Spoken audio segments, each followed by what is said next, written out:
औज़ुबिल्लाहिमिनश्शैतानिर्रजीम बिस्मिल्लाहिर्रहमानिर्रहीम अस्सलाम वालेकुम।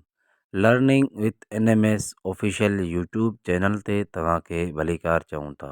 अॼु असांजो टॉपिक आहे पाण जेको अॼु टॉपिक पढ़ूं पिया सो उन जो नालो आहे इश्तिक़ाक़। अॼु पाण इश्तिक़ाक़ जे टॉपिक खे मुकमल पढ़ंदासीं ऐं उन खां बाद में सिंधी लेक्चरनि जो दी एंड कंदासीं। जेकॾहिं इन जे विच में को ॿियो बि लेक्चर अची वियो त तव्हांखे उन जे बारे में बि ॿुधाए छॾींदासीं। हिन लेक्चर खां पोइ पाण इंग्लिश खे खणंदासीं, छाजे करे SST जे लाइ इंग्लिश जो बि पोर्शन मुकमल आहे। सो उन खां बाद में इंग्लिश में पढ़ंदासीं, इंग्लिश मुकमल पढ़ंदासीं। उन खां बाद में वरी सिनोनिम, एंटोनिम, एरर वग़ैरह जे बारे में बि पढ़ंदासीं। सो बिना देर जे पाण अचूं था पंहिंजे टॉपिक जे तरफ़। इश्तिक़ाक़ सवाल, इश्तिक़ाक़ जो मतिलबु सम्झायो ऐं सिंधी ॿोलीअ में किन मशहूरु ॿोलियुनि जा इश्तिक़ाक़ पेश करियो। जवाब, इश्तिक़ाक़ अरबी ज़बान जो लफ़्ज़ आहे जंहिंजी माना आहे चीरणु।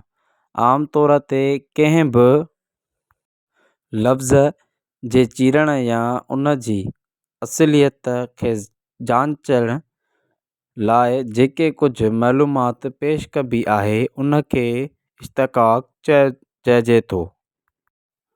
असांजी सिंधी ॿोलीअ में केतिरा ई लफ़्ज़ अरबी, फ़ारसी ऐं संस्कृत ॿोलियुनि जा आहिनि जेके सिंधी ॿोलीअ जे लफ़्ज़नि सां मिली करे पूरा लफ़्ज़ ठहनि था।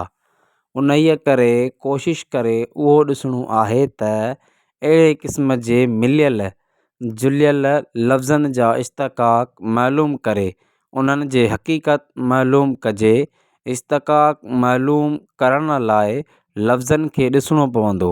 लफ़्ज़नि जी शिकिल ऐं सूरत, तलफ़ुज़ ऐं अदायगीअ मां ख़ुदि ब ख़ुदि मालूम थींदो त हीउ लफ़्ज़ कंहिं ॿी मां मुश्तक़ यानी निकितल आहे या न। जेकॾहिं लफ़्ज़ मुश्तक़ चीरियल आहे त उन जे इश्तिक़ाक़ खे मालूम करणो पवंदो। हेठि ॾिनल लफ़्ज़नि जा इश्तिक़ाक़ पेश कजनि था ऐं उन्हनि लफ़्ज़नि खे जुमिलनि में इस्तेमालु कजे थो। हाणे पाण अचूं था मिसालनि जे तरफ़। पहिरीं लफ़्ज़ पढ़ंदासीं, उन खां बाद में उन जी माना, पोइ वरी जुमिलनि में कमु। उपाइण आर पहिरियों इश्तिक़ाक़ आहे। उपाइण माना ख़लक़णु, हार माना वारो ख़ुदि धणी पैदा कंदड़। जुमिलो अल्लाह हर कंहिंजो उपाइण हार आहे। ॿियो इश्तिक़ाक़ आहे ईमानदार। ईमानदार, दार माना वारो, ईमान माना ईमान। ईमानदार माण्हू मुआशिरे में वॾी इज़त माणींदा आहिनि। आबपाशी, पाशी माना ॾींदड़, ॾियण वारो, छटकारण वारो। आब माना पाणी। आब लफ़्ज़ तव्हां हूअं बि ॿुधो हूंदो।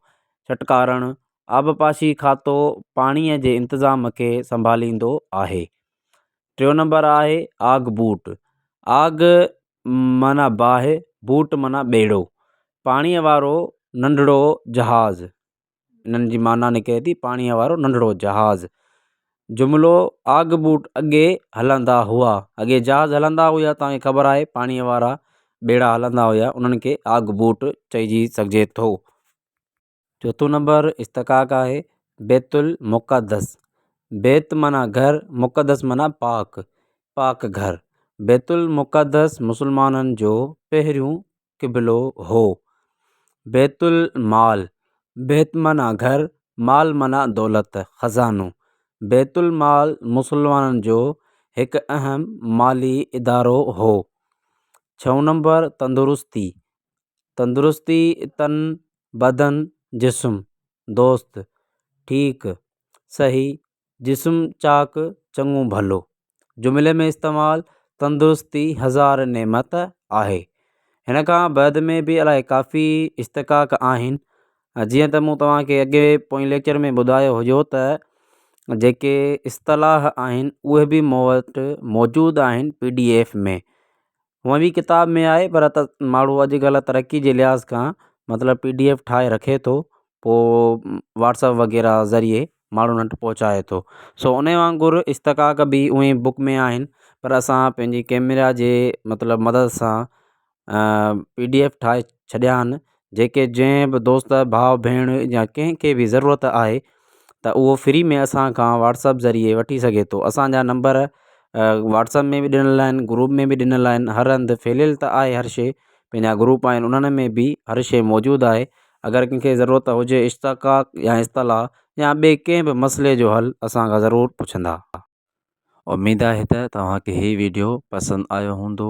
अहिड़ियूं ॿियूं सनफ़ूं ॾिसण में मिलंदियूं, ॾिसंदा रहो असांजो यूट्यूब चैनल। सब्सक्राइब कयो असांजो YouTube channel learning with NMS। Like share comments ज़रूरु कंदा।